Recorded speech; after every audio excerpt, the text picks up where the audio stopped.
परमेश्वर आपके विरुद्ध में नहीं है। संसार में बहुत सी समस्याएं हैं, प्रभु आपके लिए है, वो आपको आगे ले जाता है। प्रभु आपकी मदद करता है, प्रभु आपकी ओर से है, प्रभु आपकी मदद करेगा। आप जिन परेशानियों से जाते हैं, चाहे आपकी शारीरिक तंदुरुस्ती की समस्या हो, प्रभु आपकी मदद करेगा।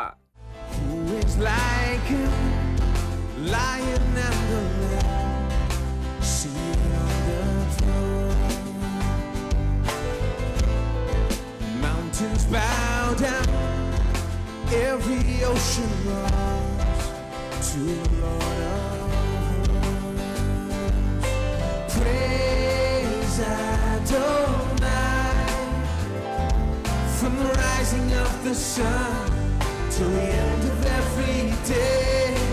Praise Adonai, all the nations of the earth, all the angels and the saints sing praise.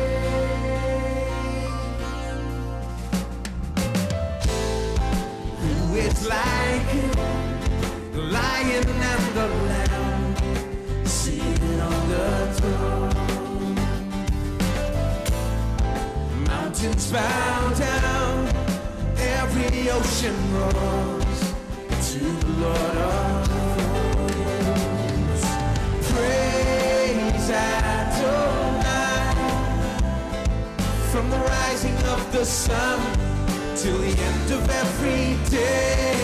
Praise Adonai, all the nations of the earth, all the angels and the saints sing praise Adonai, from the rising of the sun till the end of every day. Praise Adonai,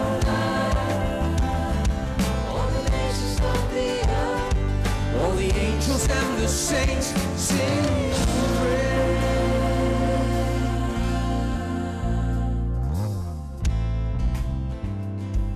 We praise you, Master. We praise you, Lord. We bow down before you, Lord. We worship you, we adore you. Just take this time to worship.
यीशु ने इसे सिद्धांत के रूप में सिखाया, लेकिन फिर ये केवल थ्योरी नहीं है, ये उसे परिस्थिति में उपयोग करता है, चंगाई में, चमत्कार करने में, और हर परिस्थिति में धर्मी जन विश्वास से जीवित रहेगा का अर्थ है आप इसे ले और जहां चाहे वहां उपयोग करे। देखिए, बहुत से लोगों के लिए यही समस्या है। जानते हैं, वो अपना विवाह सही नहीं कर पाते, सही दिशा में आगे नहीं बढ़ते, क्योंकि वो विश्वास में नहीं जीते हैं। वो अपनी पत्नी के बारे में शिकायत करते हैं, पति की शिकायत करते रहते हैं, बुरी बातें कहते हैं, लेकिन वो कभी नहीं कहते जो वो देखना चाहते हैं। इच्छा का अंत नहीं कहते हैं, अंतिम परिणाम नहीं कहते हैं।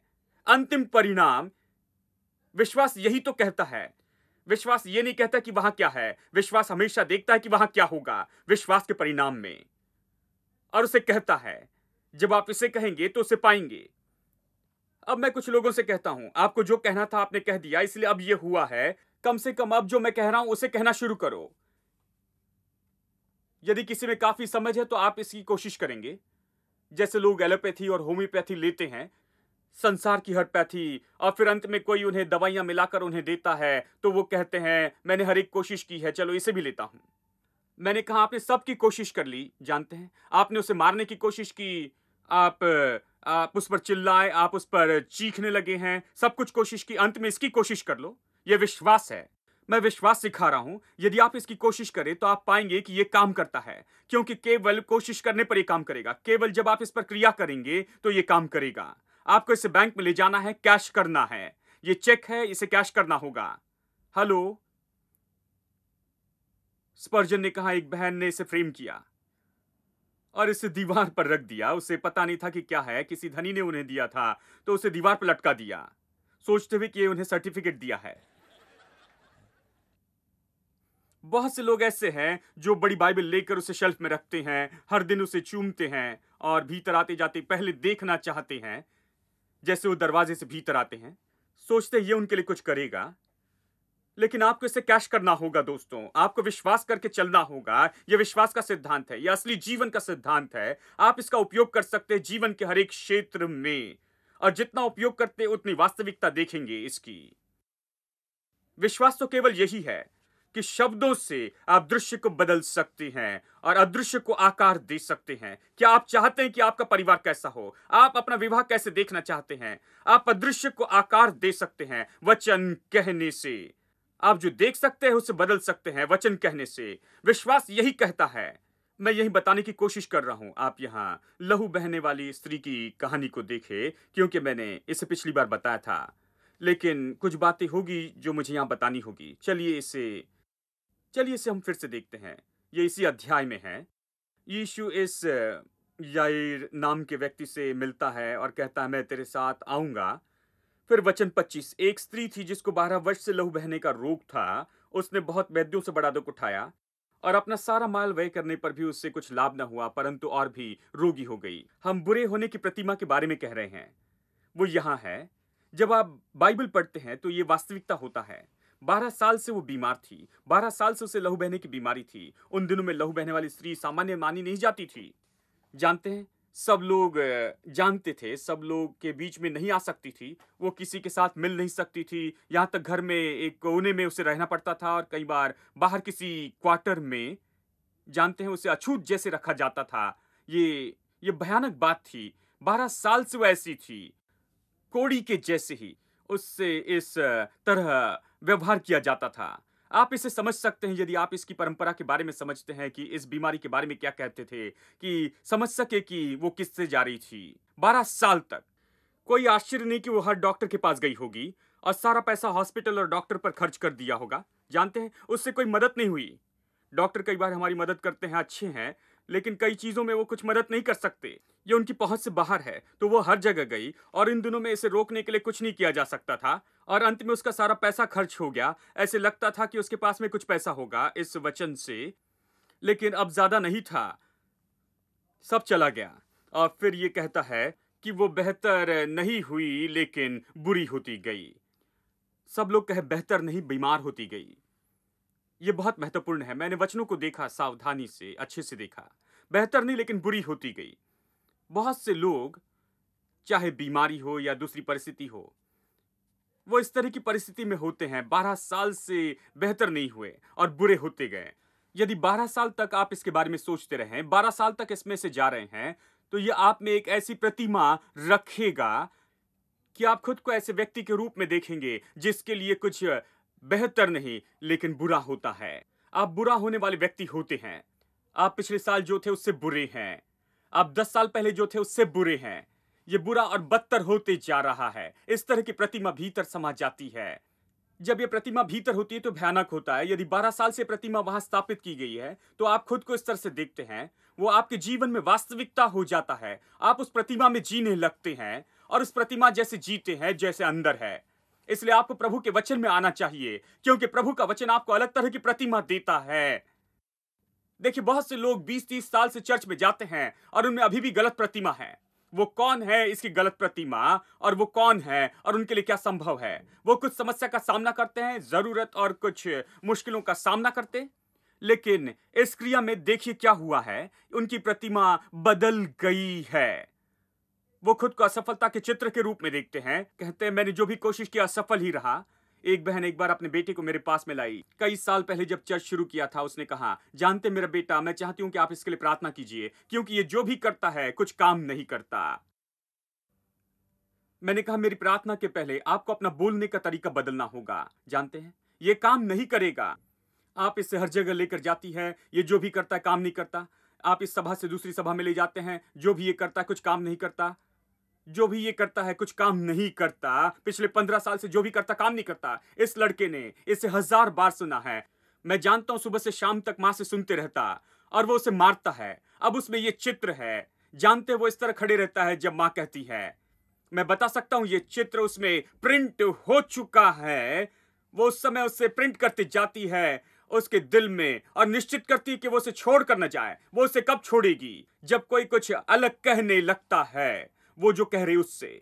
नहीं तो उसके पास कोई आशा नहीं। दोस्तों, आप हर सभा में लेकर जाए, सब उसके ऊपर हाथ रखे जब तक कि वो गंजा ना हो जाए,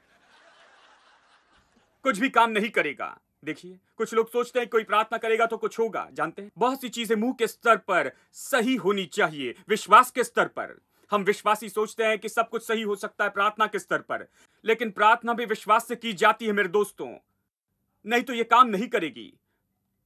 प्रार्थना भी तो परमेश्वर के जैसे विश्वास से काम करना है। प्रार्थना कैसे काम करेगी? आप प्रार्थना से कैसे काम करने की अपेक्षा करते हैं? देखिए, यानी वो प्रतिमा 12 साल से उसमें थी, उसकी भयानक प्रतिमा, बुरी और बुरी और बुरी होती जानी। फिर कुछ हुआ जिसने उसकी प्रतिमा बदल दी। किसने उसकी प्रतिमा बदली? अगला वचन कहता है, जब उसने यीशु के बारे में सुना, वो यीशु की चर्चा सुनकर भीड़ में उसके पीछे से आई और उसके वस्त्र को छू लिया, क्योंकि वो कहती थी यदि मैं उसके वस्त्र ही को छू लूंगी तो चंगी हो जाऊंगी। और जब उसने यीशु की चर्चा सुनी, आपको यहीं पर रुक जाना चाहिए और यह कुछ चीजें आपको भरनी चाहिए, क्योंकि ये इस तरह से नहीं कि उसने उसके बारे में सुना और उसी समय वो चलने लगी। वो सुन रही थी, वो यीशु के बारे में बातें सुन रही थी। वो क्या सुन रही थी? देखिए, उन दिनों में यहूदी लोगों में यदि कोई बीमार होता तो हर तरह से कारण देते थे। जैसे आप यूहन्ना अध्याय 9 में पढ़ते हैं, वहां एक आदमी अंधा पैदा हुआ था और कुछ लोगों ने कहा, चेलों ने यीशु से पूछा, क्या ये इसके पिता या दादा या किसी और का पाप है जिसके कारण ऐसा हुआ है? अब यदि पिता के पाप और दादा के पाप से इस तरह पैदा होते तो हम सब चले जाते मेरे दोस्तों। हम इस तरह ऐसे यहां बैठे नहीं होते हैं। आप प्रभु का धन्यवाद दें कि इस तरह नहीं है। धार्मिक विचार कितने मूर्खता के होते हैं। वो कहते हैं क्या ये इसके पिता का पाप है या परदादा का पाप है, इसके परिवार में किसी ने पाप किया होगा, नहीं तो ऐसा पैदा नहीं होता। उनमें यही विचार थे। दूसरे शब्दों में, उनके दिल में विचार था कि परमेश्वर लोगों को बीमार करता है। क्या यह अद्भुत नहीं कि यह विचार अभी भी संसार में है? एक बार मैं जा रहा था, जब मैंने सेवकाई शुरू की थी, मैं एक बार मोटरसाइकिल से जा रहा था और एक सभा चल रही थी। मैं रुक गया कि क्या हो रहा है और ये भाई कह रहे थे 7 कारण कि लोग बीमार क्यों होते हैं। मैंने कहा ये अच्छी बात है, मैं सुनता हूं ये क्या कहना चाहते हैं। तो एक के बाद एक बताने लगे और अंत में 7वें पॉइंट पर आए और मुझे कहीं जाना था, लेकिन उन्होंने कहा ये सबसे महत्वपूर्ण है। मैंने कहा ठीक है, मैं इसे सुनकर ही जाऊंगा। जानते हैं, और उन्होंने कहा कि 7वां कारण है क्योंकि परमेश्वर उन्हें बीमार करता है। मैंने इसे यही सुना है, यहां से 1 मील की दूरी में। उन्होंने कहा प्रभु ने उन्हें बीमार किया। मेरे दिल में सारी बातों से बढ़कर शोक हुआ, क्योंकि जिस परमेश्वर को मैं यीशु मसीह में देखता हूं, मत्ती, मरकुस, लूका, यूहन्ना में, उसने कभी एक भी व्यक्ति को बीमार नहीं किया। वो चंगाई दाता है। ओ भाई, लेकिन पुराने नियम में यहां लेकिन वहां लेकिन नहीं, यीशु में उस सिद्ध रूप में प्रकट हुआ है। यहीं पर देखिए, वो प्रकट करता है कि परमेश्वर की इच्छा क्या है। केवल यहां पर देखिए, मत्ती, मरकुस, लूका और यूहन्ना में वो वहां सबसे सिद्ध रूप में प्रकट किया गया है। उसकी इच्छा क्या है, परमेश्वर क्या करेगा। वो बीमारी नहीं देगा। यीशु ने अपने कामों से, शब्दों से, अपने कामों से प्रकट कर रहा था कि परमेश्वर क्या करेगा, और कभी किसी को बीमारी नहीं दी। यीशु जिसके बारे में मैं सुसमाचार में पढ़ता हूं, उसने कहा यदि तुमने मुझे देखा है तो पिता को देखा है। अब यही लोग जो विश्वास करते हैं कि परमेश्वर बीमारी देता है, अगले दिन उन्हें आप डॉक्टर के क्लिनिक में देखते हैं, लाइन में खड़े हैं कि शहर के सबसे उत्तम डॉक्टर से मिले, कि उनसे अपॉइंटमेंट ले। 3 महीने लगते हैं, यानी वो किसी की सिफारिश लेते हैं कि उनसे मिल सके। जानते हैं कि दूसरों से बहुत आगे हो, लाइन में लांग कर आते हैं, भीतर आते हैं सिफारिश के साथ, डॉक्टर से मिलना चाहते, सबसे अच्छे डॉक्टर जो बीमारी से छुटकारा दे सके। चलिए मैं पूछता हूं, यदि आपको प्रभु ने बीमारी दी है तो बीमारी को बनाए रखना चाहिए। जो प्रभु ने दिया उससे पीछा छुड़ाने के लिए डॉक्टर के पास क्यों जाते हैं? अब यदि परमेश्वर ने दिया और डॉक्टर उससे पीछा छुड़ाते हैं, तो डॉक्टर कौन है? क्या वो प्रभु के शत्रु है? और जो हॉस्पिटल बनाया है उसे नाश करना चाहिए, क्या वो परमेश्वर के शत्रु है? अब देखिए, डॉक्टर अच्छे हैं, मैं आपसे कहता हूं, परमेश्वर तो उनसे भी बहुत अच्छा है। जानते हैं, हर मनुष्य से डॉक्टर आपकी मदद करने की कोशिश करते हैं, वो बीमार करने की कोशिश नहीं करते, चंगाई देना चाहते हैं। आप कैसे सोचते हैं कि डॉक्टर आपको चंगाई देंगे लेकिन प्रभु आपको बीमारी देगा? यह बात मुझे चकित करती है। लोग विश्वास करते हैं कि प्रभु बीमारी देगा और डॉक्टर परमेश्वर से अच्छे हैं कि वो लोगों को चंगाई देते हैं। यह ऐसा नहीं है दोस्तों। मैं विश्वास करता हूं कि डॉक्टर परमेश्वर के एजेंट है, प्रभु उनका उपयोग करता बहुत से केसेस में लोगों को चंगाई देने के लिए। प्रभु उपयोग करता है, प्रभु चंगाई दाता है। डॉक्टर उपयोग करता है, डॉक्टर, हॉस्पिटल और नर्स का, इन सब का। जानते हैं, ये अद्भुत है कि चंगाई दे, लोगों को चंगाई दे। परमेश्वर मुख्य चंगाई दाता है। देखिए, उसे हमें महिमा देनी चाहिए और डॉक्टर उसके पात्र हैं, हॉस्पिटल का वो उपयोग करता है, बस यही। देखिए, यह अजीब है कि वो कहते हैं कि परमेश्वर बीमारी देता है और डॉक्टर के पास भागते हैं कि पीछा छुड़ा ले। हाँ?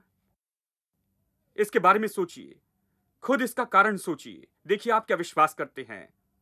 जानते हैं, बहुत से लोग इस तरह की गंदगी पर विश्वास करते हैं। उनके मन में इस तरह की बातें हैं कि परमेश्वर हमें बीमार करता है।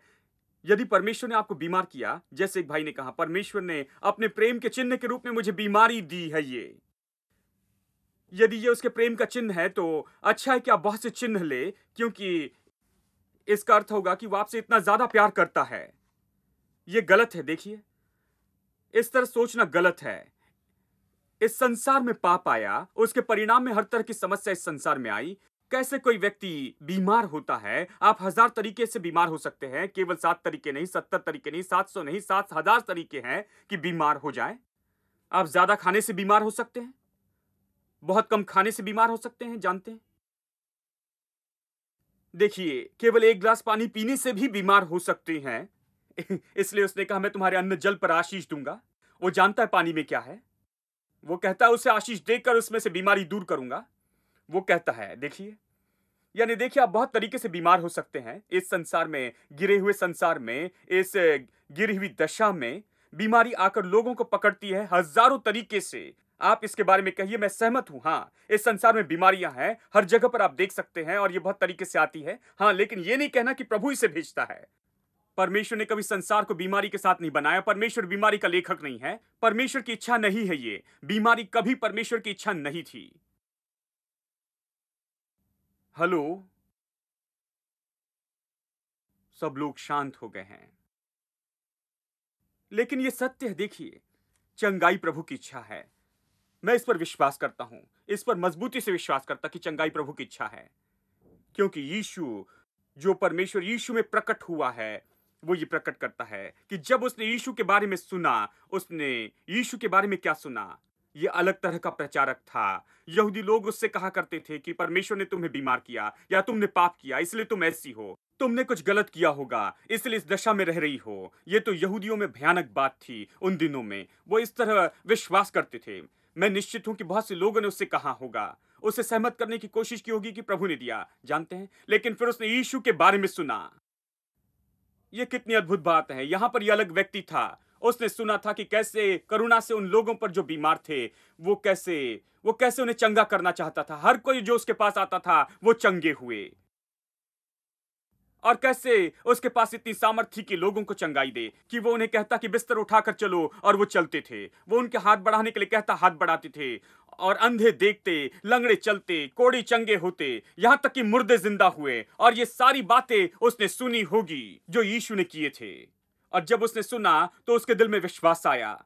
जितना ज्यादा सुना उतना विश्वास आया। जितना ज्यादा इसे सुना, इससे उसके दिल में विश्वास आया। और इसे सुनने के बाद उसने कहा कि यदि मैं उसे छू लूं या उसके वस्त्र की छोर को ही छू लूं, यदि मैं केवल उसके वस्त्र के छोर को छू लूं तो मैं चंगी हो जाऊंगी। अब उसके पास अलग चित्र था। 12 साल तक उसमें बुरा होने का चित्र था। मैं बुरी और बुरी होती जा रही हूं, दिनों दिन बुरी होती जा रही, यही चित्र था। लेकिन अब जबकि उसने यीशु के बारे में सुना, उसका चित्र बदल गया। अब वो अलग भाषा कहती है। वो कहती है कि यदि मैं केवल उसके वस्त्र को छू लूंगी, उसके वस्त्र की छोर को छू लूंगी, यदि मैं उसके वस्त्र के कोने को छू लूंगी, मैं चंगी हो जाऊंगी, मैं परिपूर्ण हो जाऊंगी। यही उसकी भाषा थी। अब ये बेहतर था। अब वो चंगाई और तंदुरुस्ती की मार्ग पर थी। वो चित्र बना रही थी तंदुरुस्ती का और बल का और जीवन का। इसी तरह आप चित्र बनाते हैं तंदुरुस्ती, बल और जीवन का। ये तो सबसे पहले परमेश्वर के बारे में सही विचार करना है। परमेश्वर आपके विरुद्ध में नहीं है। संसार में बहुत सी समस्याएं हैं, प्रभु आपके लिए है। वो आपको आगे ले जाता है। प्रभु आपकी मदद करता है। प्रभु आपकी ओर से है। प्रभु आपकी मदद करेगा। आप जिन परेशानी से जाते हैं, चाहे आपकी शारीरिक तंदुरुस्ती की समस्या हो, प्रभु आपकी मदद करेगा। हेलो, क्या आप यहां हैं? सब लोग कहे प्रभु आपकी मदद करेगा। आमीन। प्रभु कहता है मैंने तुम्हें बनाया, आकार दिया, मैं तुम्हारी मदद करूंगा। आपको इससे बढ़कर और कौन सी गारंटी चाहिए? नए साल पर हमने यही तो देखा। मैंने तुम्हें बनाया, मैंने तुम्हें आकार दिया, मैं मदद करूंगा, मैं इंचार्ज हूं, मैं इस बनाने के पीछे हूं, इसलिए मैं देखभाल करूंगा, मैं मेंटेन करूंगा। आमीन। यानी इस तरह से देखे, जानते हैं, विश्वास करे सही चीजों पर और फिर आशा है। देखिए, अब वो इसी तरह चंगी हुई। उसने कहा, और एम्पलीफाइड बाइबल कहती है, वो कहती रही, ये कहने के बजाय उसने कहा, एम्पलीफाइड बाइबल बढ़ाकर कहती है, इसका अर्थ बताती है और कुछ चीजें दिखाती है जो ऑथराइज अनुवाद में नहीं है या असली अनुवाद में नहीं है। ये कहती है कि वो कहती रही कि यदि मैं उसके वस्त्र को छू लूंगी तो मैं चंगी हो जाऊंगी। तो वो कहती रही, इसका अर्थ है वो कहती रही। विश्वास सुनने से और प्रभु का वचन सुनने से आता है। जब आप ये कहते रहते हैं, जो आप विश्वास करते हैं, तो आप जो कहते हैं उस पर और विश्वास करते हैं। देखिए, जब आप कहते हैं तो जो कहा वो सुनते हैं, ज्यादा विश्वास करने लगते हैं। उसके साथ भी यही हुआ। फिर वो वहां गई जहां यीशु था, और फिर वहां गई जहां पर यीशु था, और जाकर उसने उसके वस्त्र को छू लिया और वो परिपूर्ण हो गई। और यीशु ने उसकी ओर देखकर कहा, तेरे विश्वास ने तुझे चंगा किया। तेरे विश्वास ने। उसने ये नहीं कहा मैंने चंगाई दी है, ये नहीं कहा मेरी सामर्थ से चंगाई मिली है, तुम्हारे विश्वास से, क्योंकि उसकी सामर्थ हमेशा वहां है कि चंगाई दे। परमेश्वर हमेशा वहां था, लेकिन अब कोई उस सामर्थ में जुड़ गया था, विश्वास से जुड़ा।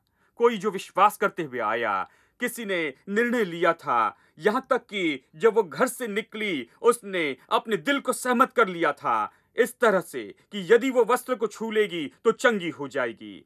उसने पहले निर्णय लिया था कि वो चंगी होकर लौटेगी उसके वस्त्र को छूने के बाद, और वो चंगी हो गई। Threatening clouds may hide your vision for a while, and you may wonder if he hears you when you pray. But don't forget that God is love and you're his child. Press on in faith because the answer's on the way. Keep pressing on. Keep pressing on. God's on the other side of faith. And though the clouds may for a moment hide his face, remember God is on the other side of faith. Keep pressing on. Keep pressing on. God's on the other side of faith. And though the clouds may for a moment hide his face. Remember, God is on the other side of faith. You must run this race to win the victor's crown. Though Satan try with all his might to cast you down, it will be worth it just to hear God say, well done. Press toward the prize that's on the other side of faith. Now you must run this race to win the victor's crown. Though Satan try with all his might to cast you down, it will be worth it just to hear God say, well done. Press toward the prize that's on the other side of faith. Keep pressing on. Keep pressing on. God's on the other side of faith. And though the clouds may for a moment hide his face, remember God is on the other side of faith. Keep pressing on. Keep pressing on. God's on the other side of faith. And though the clouds may for a moment hide his face, remember God is on the other side of faith. Keep pressing on. Keep pressing on. God's on the other side of faith. And though the clouds may for a moment hide his face, remember God is on the other side of faith. One more time. Keep pressing on. Keep pressing on. God's on the other side of faith. And though the clouds may for a moment hide his face, remember God is on the other side of faith. And though the clouds may for a moment hide his face, remember God is on the other side. God is on the other side. God is on the other side of